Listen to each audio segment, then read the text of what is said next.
शुक्रवार के दिन मां संतोषी का व्रत पूजन किया जाता है। इस पूजा के दौरान माता की आरती, पूजन तथा अंत में माता की कथा सुनी जाती है। तो चलिए सुनते हैं माता संतोषी की व्रत कथा। एक बुढ़िया थी, उसके 7 बेटे थे। 6 कमाने वाले थे जबकि एक निकम्मा था।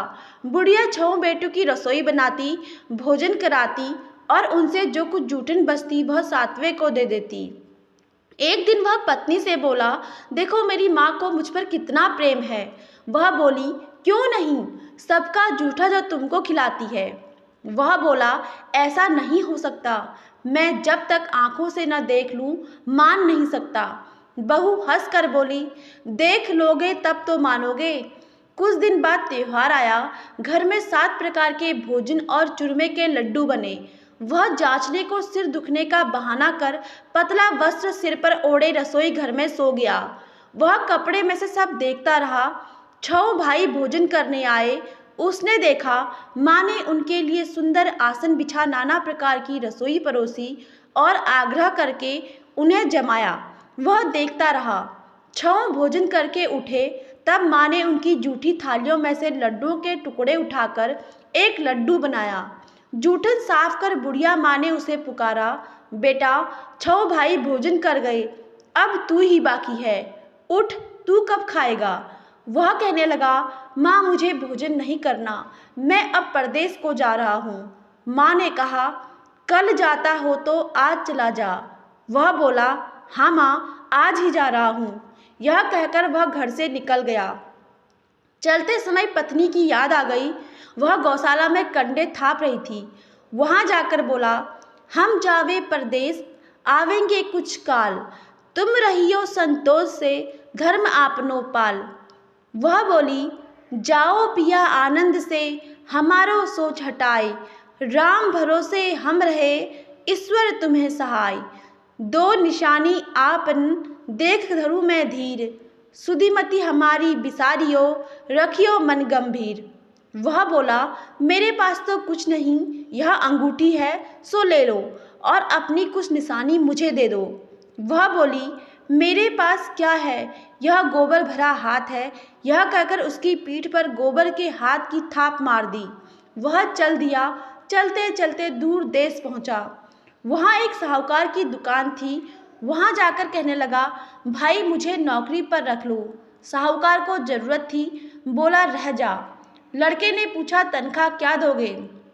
साहूकार ने कहा, काम देखकर दाम मिलेंगे। साहूकार की नौकरी मिली। वह सुबह 7 बजे से 10 बजे तक नौकरी बजाने लगा। कुछ दिनों में दुकान का सारा लेन देन, हिसाब किताब, ग्राहकों को माल बेचना, सारा काम करने लगा। साहूकार के 7-8 नौकर थे। वे सब चक्कर खाने लगे, यह तो बहुत होशियार बन गया। सेठ ने भी काम देखा और 3 महीने में ही उसे आधे मुनाफे का हिस्सेदार बना दिया। वह कुछ वर्ष में ही नामी सेठ बन गया और मालिक सारा कारोबार उस पर छोड़कर चला गया। इधर उसकी पत्नी को सास ससुर दुख देने लगे। सारी गृहस्थी का काम करा के उसे लकड़ी लेने जंगल में भेजते। इस बीच घर के आटे से जो भूसी निकलती उसकी रोटी बनाकर रख दी जाती और फूटे नारियल की नारियली में पानी। एक दिन वह लकड़ी लेने जा रही थी। रास्ते में बहुत सी स्त्रियां संतोषी माता का व्रत करती दिखाई दी।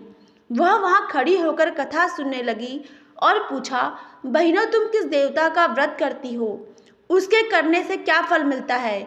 यदि तुम इस व्रत का विधान मुझे समझा कर कहोगे तो मैं तुम्हारा बड़ा एहसान मानूंगी।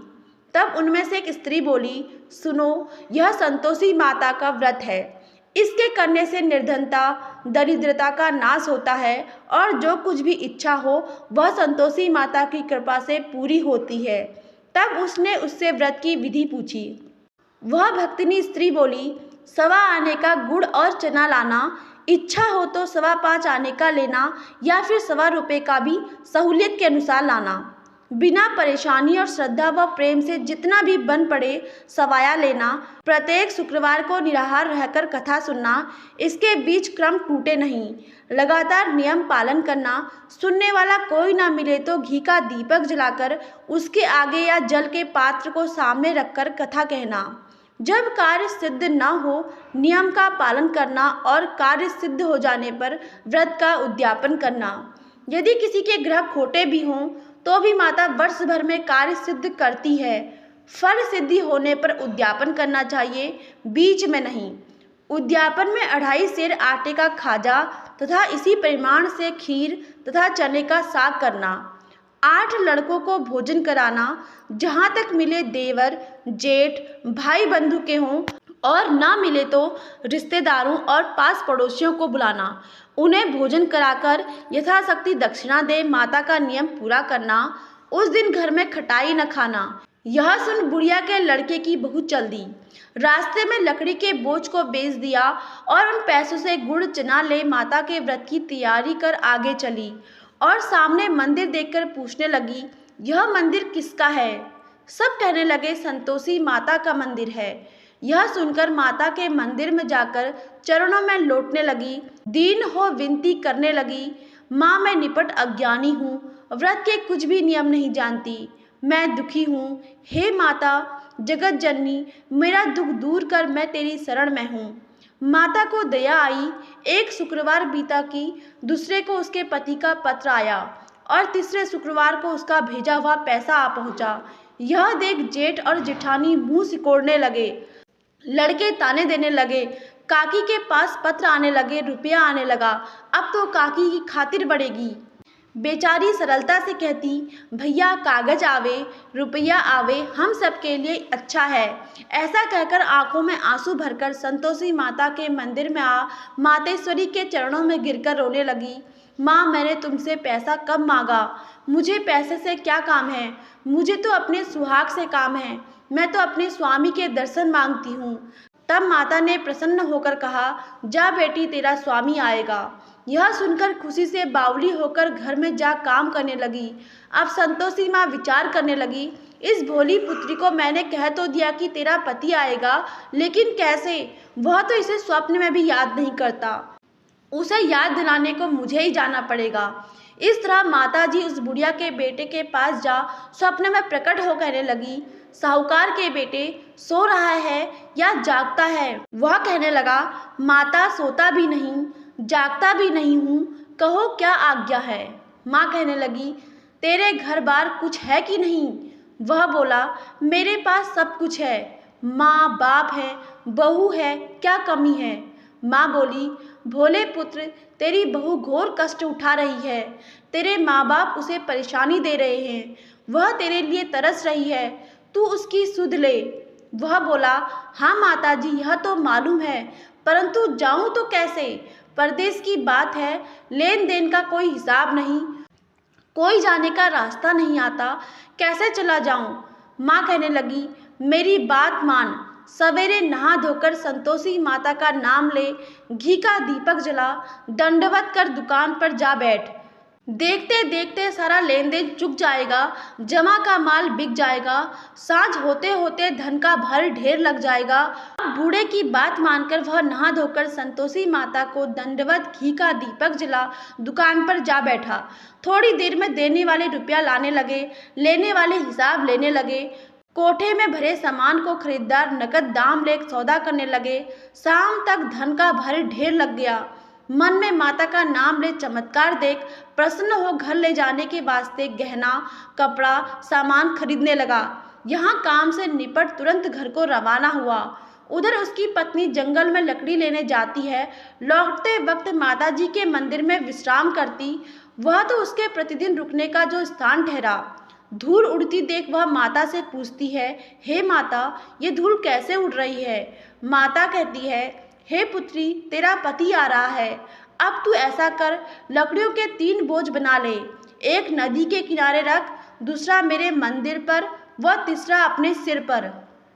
तेरे पति को लकड़ियों का गट्ठर देख मोह पैदा हुआ, वह यहाँ रुकेगा, नाश्ता पानी खाकर माँ से मिलने आएगा, तब तू लकड़ियों का बोझ उठाकर जाना और चौक में गट्ठर डालकर जोर से आवाज़ लगाना, लो सासू जी लकड़ियों का गट्ठर लो, भूसी की रोटी दो, नारियल के खेपड़े में पानी दो, आज मेहमान कौन आया है।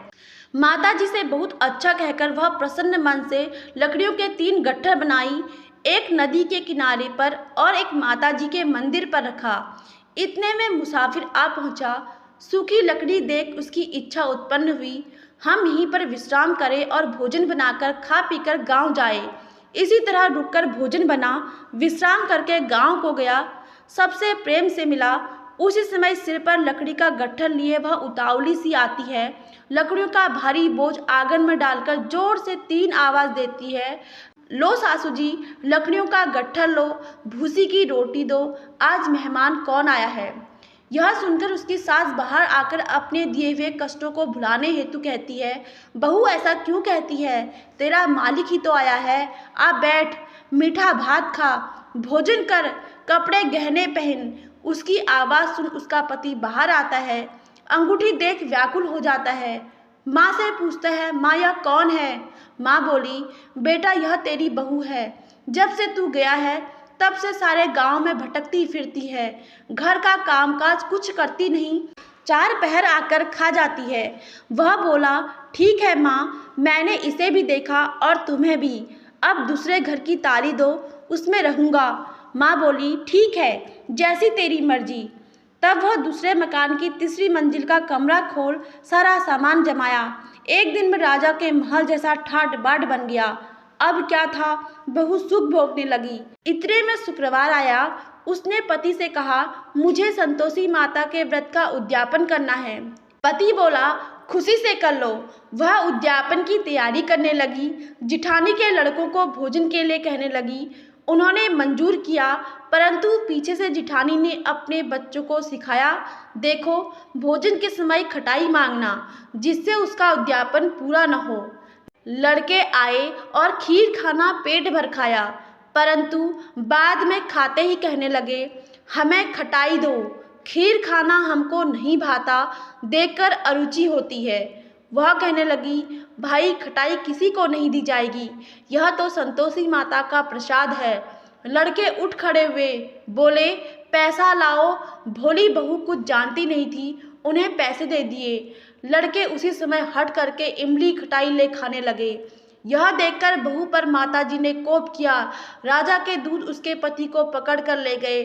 जेठ जिठानी मनमाने वचन कहने लगे, लूट लूट कर धन इकट्ठा कर लाया है, अब सब मालूम पड़ जाएगा जब जेल की मार खाएगा। बहू से यह सहन नहीं हुई। रोती हुई माताजी के मंदिर गई, कहने लगी, हे माता, तुमने क्या किया। हंसाकर अब भक्तों को रुलाने लगी। माता बोली, बेटी तूने उद्यापन करके मेरा व्रत भंग किया है। वह कहने लगी, माता मैंने कुछ अपराध किया है, मैंने तो भूल से लड़कों को पैसे दे दिए थे, मुझे क्षमा करो, मैं फिर तुम्हारा उद्यापन करूंगी। माँ बोली, अब भूल मत करना।